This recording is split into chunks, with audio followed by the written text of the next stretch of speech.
Hello and thanks for joining us for this WTTW News Special, looking at the divisive issue of immigration and the federal government's enforcement operations. I'm Brandis Friedman. Here's what we're looking at. Both sides of the political aisle say the immigration system needs changing, but lawmakers haven't been able to agree on a solution. I told my mom, I'm scared of this. I'm scared of this happening. And his fear came true.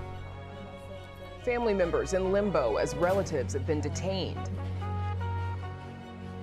We've arrested over 3,000 criminal aliens with Operation Midway Blitz.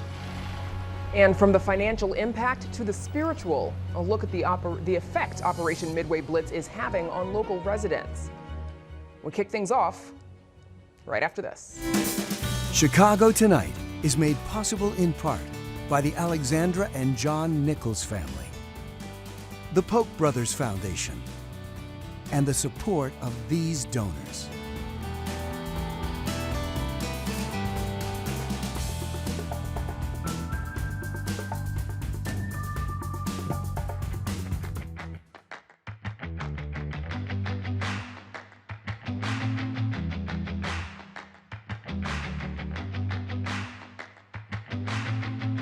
As the city deals with the aftermath of aggressive immigration enforcement, some advocates say reform is needed now more than ever.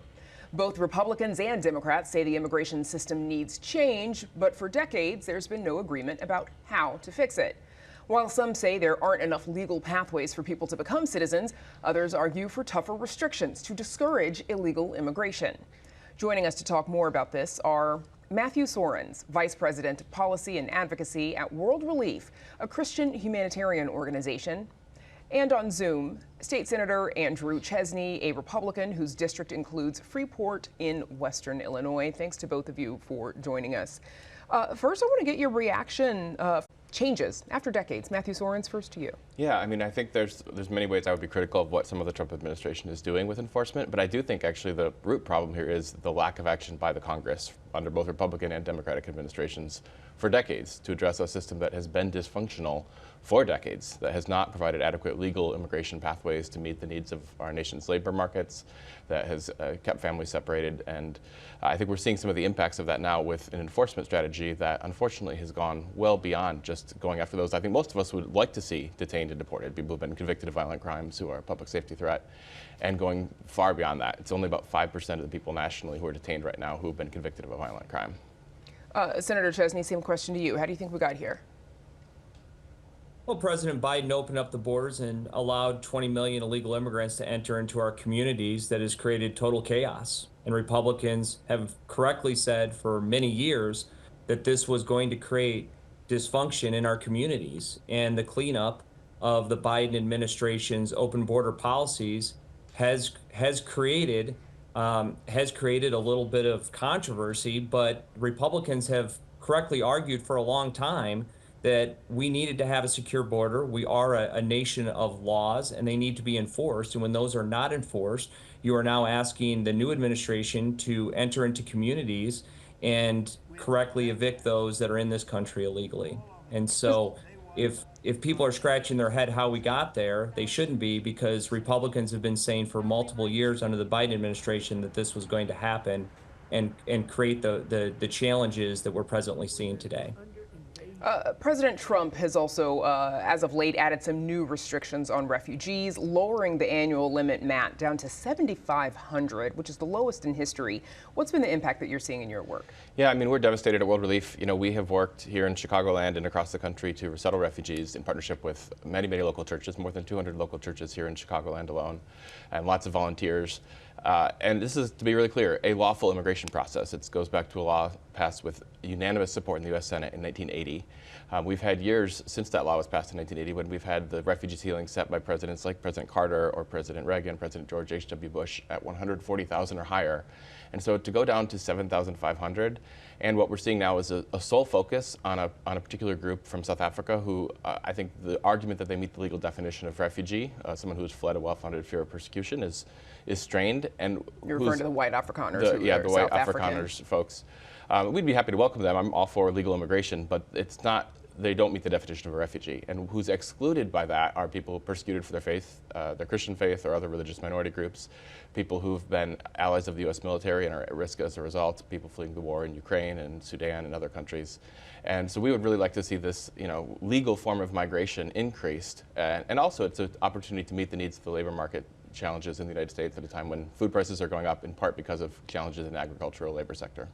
Senator Chesney, you and some of your Republican colleagues, you all have been pushing for repeal of the Illinois Trust Act. This is the one that prevents local law enforcement from collaborating with federal immigration agents in Illinois. How do you think that will address the immigration challenges the state faces? Well, Governor Pritzker rolled out the red carpet for illegal immigrants, and it's driving down U.S. citizens' wages, and those illegal immigrants are living in entry-level housing or low-income apartments, which is creating the shortages that we're seeing today. And so you want to increase supply, deport the illegal immigrants that have entered into this country illegally. And so where we've seen the challenges on the Trust Act is when it comes to the coordination to removing those criminal aliens from our communities, which has become much of a challenge. And Governor Pritzker has put up significant roadblocks, and we're seeing it primarily in liberal areas like Cook County that refuse to cooperate with even the worst offenders beyond the offense of being an illegal immigrant. Senator, are you saying, deportation wholesale of people who've entered the country illegally, who are undocumented, maybe some who've been here for who knows how long, 10, 20 years, or just, what the Department of Homeland Security is saying, the worst, those who have significant criminal backgrounds? What we're saying is that regardless of how long you've been in this country illegally, you're an illegal immigrant. And if you're committing crimes above and beyond your immigration status, we still have challenges of that coordination, and we are unable, in many cases, to coordinate with their local authorities to remove these people from our country. And so the Trust Act exacerbated that problem and made it even more difficult than it already is to remove these people from our country. And so I don't see much of a distinction that if you're here for 5 years, 8 years, or 1 month, if you've entered into this country illegally, we have a responsibility as a nation to remove you from this country, because there are millions of people that are waiting in line trying to do this the correct way to enter into this country. And that process is being negated in many cases by those that don't want to follow our rules and just want to sneak into our country. Matt Swarens, what do you say to that? Yeah, I think it's important to know that there are a lot of people, about 1.5 million people at least, who were here lawfully a year ago, who've had their legal protections taken away and have gone into that category of being unlawfully present. These are people who were sponsored from places like Ukraine or Venezuela or Cuba or Haiti, fleeing humanitarian crises. And those people then lose their status, lose their work authorization, their employers are out of luck, their churches are struggling because people are afraid to go to church. Now, for those who have come unlawfully into the country, we think it's appropriate that there's a penalty for that, and there have been bipartisan proposals in Congress that would say there should be a penalty for overstaying a visa or crossing the border unlawfully. There's a bill from Congresswoman Salazar, a Republican out of Miami, in the House right now that would do that, the Dignity Act. It's similar to what George W. Bush proposed 20 years ago, what Barack Obama proposed back in 2013. We think that's an appropriate consequence, and I actually think if you look at the polling, the vast majority of Americans and most evangelical Christians, which is our base at World Relief, think that that's a good solution to this situation, because it would keep families together, say, yeah, the violation of law is a problem, there's a penalty, but to separate families on a huge scale, there are 4 to 5 million U.S. citizen minor children in this country who have at least one parent who is vulnerable to deportation, and we're starting to see the effects of that. Okay. That's where we'll have to leave it. Certainly a conversation that we'd like to keep having for now. Thanks to the both of you for joining us, State Senator Andrew Chesney and Matthew Swarens. Thank you both. Thank you. Thanks for having me on. Up next, our Joanna Hernandez introduces us to 2 people who've been impacted by Operation Midway Blitz.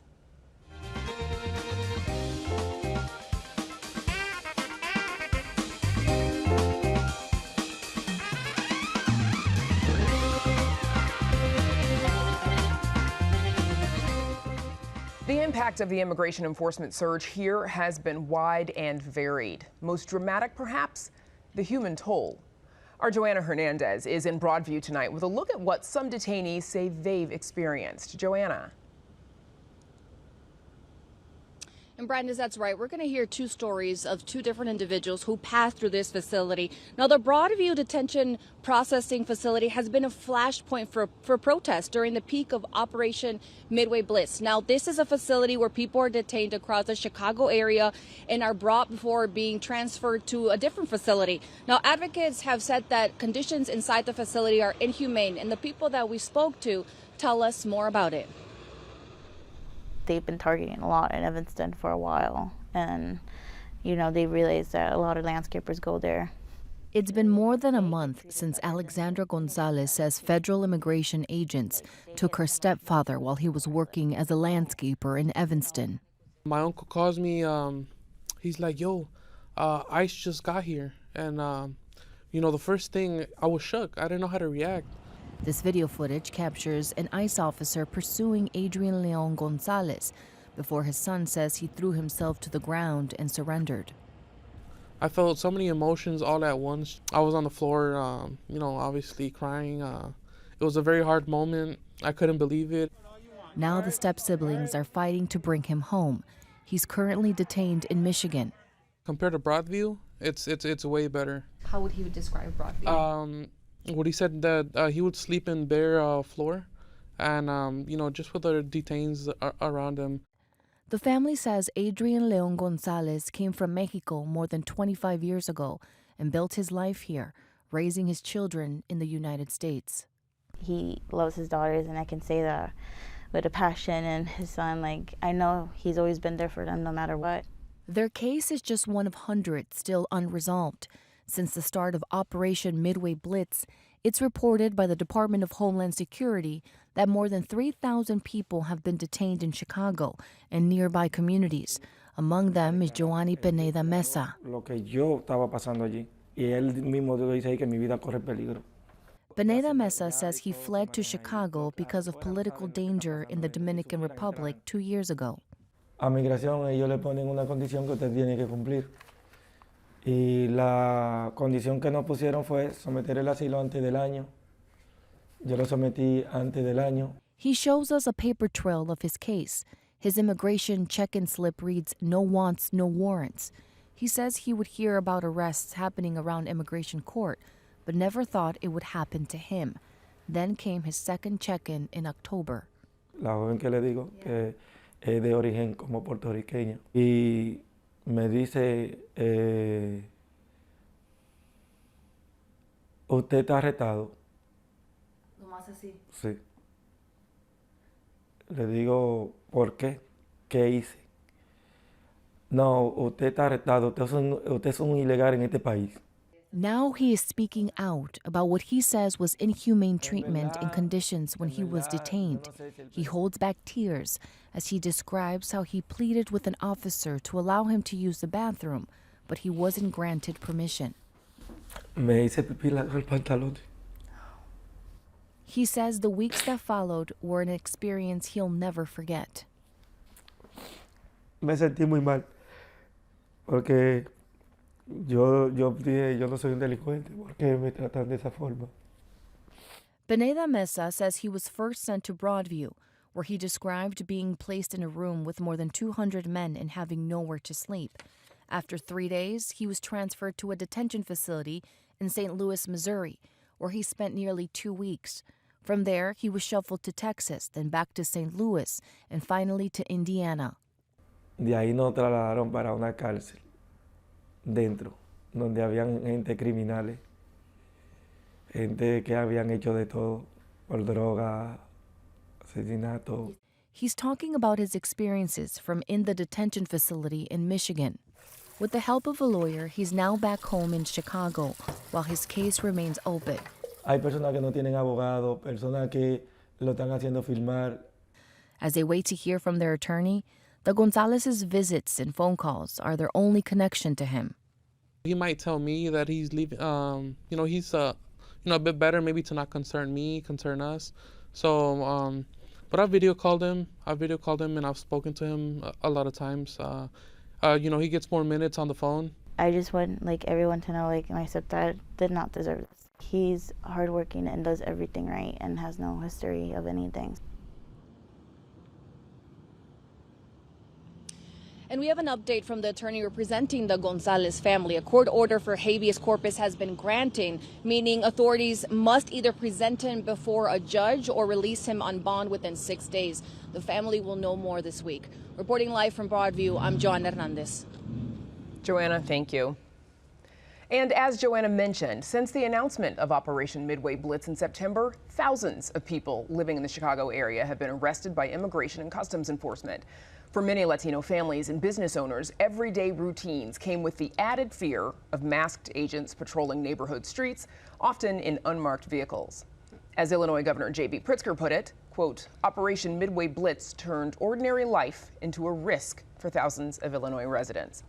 Joining us to talk about the impact to Chicago communities are Edgar Estrada, Marketing and Communications Manager for the Illinois Hispanic Chamber of Commerce, Lindsay Joyce, co-president of the board of directors at One North Side, a community organization that serves neighborhoods like Rogers Park, Uptown, and Ravenswood, and a reverend at Grace Church of Logan Square. Sylvelia Pittman, a teacher at Nash Elementary School of Fine and Performing Arts, and Reverend Juan Vargas, priest at Our Lady of the Rosary Parish on Chicago's Northwest Side. Thanks to all of you for joining us again. Edgar, starting with you first. So Crane Chicago Business reported in September that businesses in Little Village were experiencing year-over-year revenue drops ranging from 20 to 50% as a result of the ICE enforcement efforts. As an organization that supports those businesses, how has Operation Midway Blitz impacted the livelihood of the businesses that you work with? Oh, it's been terrible, honestly. You know, we hear so many horror stories of just not seeing the same liveliness that you see in that typically in that neighborhood, because, you know, obviously a lot of Latinos are there. You know, there's always been a community that culture, you feel it there, right? You go there, you know, get some bread, you can go get some baked goods, all right? You go and see your favorite hairstylist. It could be everything, right? Because there's a little bit of everything there, right? And you feel it. You like going there and you feel comfortable walking around, being around your people.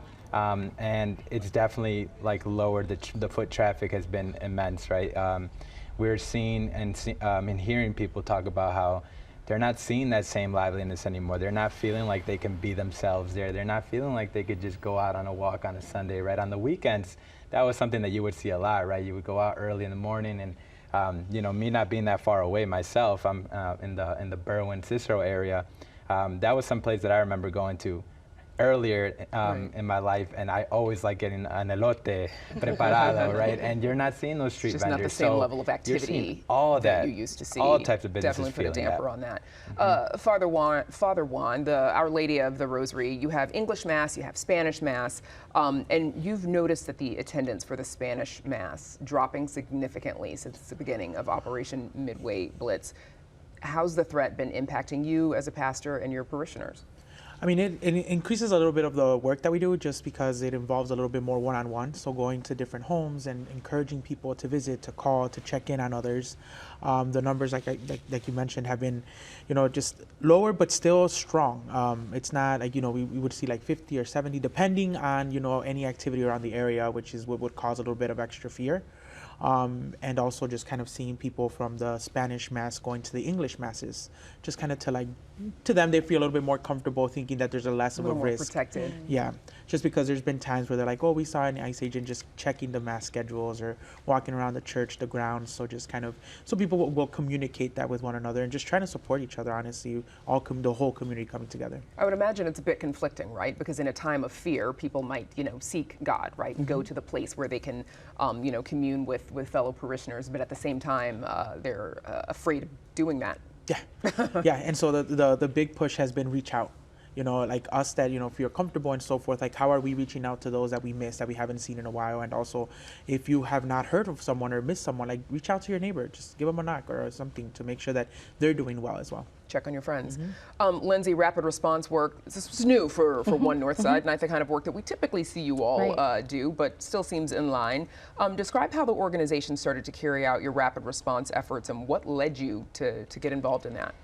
Yeah, what led us to get involved in it is these are our people. And what we're seeing over and over and over again is that Chicagoans, you know, if you come from one Chicagoan, you come for us all. That's who Chicago is. And so what that's looked like for us is that we built out this, we call it the Northside Lakefront Rapid Response. And this is so many different community organizations, faith communities, local schools, elected officials, and hundreds of neighbors. And the approach for us was three-pronged. The first was education. Educating people on their rights, educating people on how to document safely. The second prong was community defense, and this is kind of what you think of when you hear about rapid response. This is the whistle patrols, the school patrols, the bike patrols, being out in the neighborhood, tracking where ICE is, and alerting our vulnerable neighbors so that they can take precautions. And then the third piece that we're really proud of is our neighbor-to-neighbor network, and we had over 500 neighbors sign up for this. And the neighbor-to-neighbor network is a network of trusted allies who are doing everything they can to reduce the risk to the most vulnerable people. And this can look like picking up groceries for folks. It can look like taking kids to and from school. It can look like helping to fill out paperwork, showing up to immigration and doctor's appointments, or just anything that we can do to help protect and defend Chicagoans, because Chicago's an immigrant town. It always has been, it always will be. And these are the folks who have been working to make our city better. And so we have a moral duty and a moral obligation to make the city better for them. Governor Pritzker's office last week cited data, this is reporting from Chalkbeat, that 38 of Chicago's 77 neighborhoods saw student attendance drop more than the district-wide decrease since the start of the operation. About 40% of those that saw the declines are home to the largest immigrant or Latino populations. Sylvelia, what have you seen at Nash Elementary? We have seen some of our students not come to school because of this, because we have 30% of our population is our Latino population now. And some of them, they have talked about being afraid to come to school, not knowing, but the worst part is when you have those students that parents are late picking them up. And it could be for many reasons. And you see the despair in the child's face, and you're trying to tell them, like, it's okay, they're on their way. You're trying to reassure them while all the time you praying to yourself, like, Lord, please don't let, I hope this that parent had been picked right, up. to be picked up. So there has been a decline in, and then not only that, we've lost some students because families have started to move because of the fear of coming in contact with ICE as well. You've said that one of the hardest things to adjust to is waiting for those students after school. How have you managed that, and how do you talk to young people about that? Just holding their conversation, checking on them. Are you okay? Do you want to talk? How are you feeling? Just letting them be in that moment and let them express to you what it is. And then once they hear, after we've got in contact with the parent, that they're on their way, you can see the relief on them, on their faces. And then not only when, and especially when they're at the door and they say, here's Mom, you can see them, they're running. They're running to go get to their parent or who is the person that's supposed to be picking them up. ICE has largely left Chicago, though a smaller presence still remains. Having come out on the other side of this main portion of Operation Midway Blitz, there is talk that they will be back in the spring. I think a lot of folks suspect they could not take Chicago's weather. Edgar, there's talk. I don't have any confirmation of that, but. Edgar, what do you see when you look into the future? What are your thoughts about what could be happening next? Right. I mean, one thing that we always think about is we never really know what can happen, right? We always have to be prepared for the worst and just continue to put in the work, right, and lean on each other. I think building the community up, continuing to educate the community, continuing to provide resources, that's something that we need year long, right? At the ICC, people need help with their businesses all the time. So we do business advising. We do resources, we do workshops, webinars, we have events for people to come to. And that's important, right? Because people need to feel like there's an organization and companies that care about them. And whether there's gonna be more ICE agents on the ground, we're here for the community regardless, right? We gotta continue to be the organization that can support them all year round. Father, a couple seconds left. Same question to you. What do you see when you look into the future as far as supporting parishioners with the possible return of ICE? Yeah, being able to see the people that have stood up for them, you know, like Father Gary Graff walking to New York, from the different people that have been giving the testimony that they're walking with one another and encouraging people. One, bringing that hope again, but at the same time knowing that let's still kind of keep the guard, let's continue to prepare ourselves and continue to working together to ensure that if it happens again, that we can stand our ground again. Ready for it. Okay, that's where we'll have to leave it. We may or may not have to have you all back in here to talk about this again in the future. But for now, our thanks to Edgar Estrada, Lindsay Joyce, Sylvelia Pittman, and Reverend Juan Vargas. And that is our show for this Monday night. Join us tomorrow night at 5:30 and 10. Now, for all of us here at Chicago Tonight, I'm Brandis Friedman. Thank you for watching. Stay healthy and safe, and have a good night.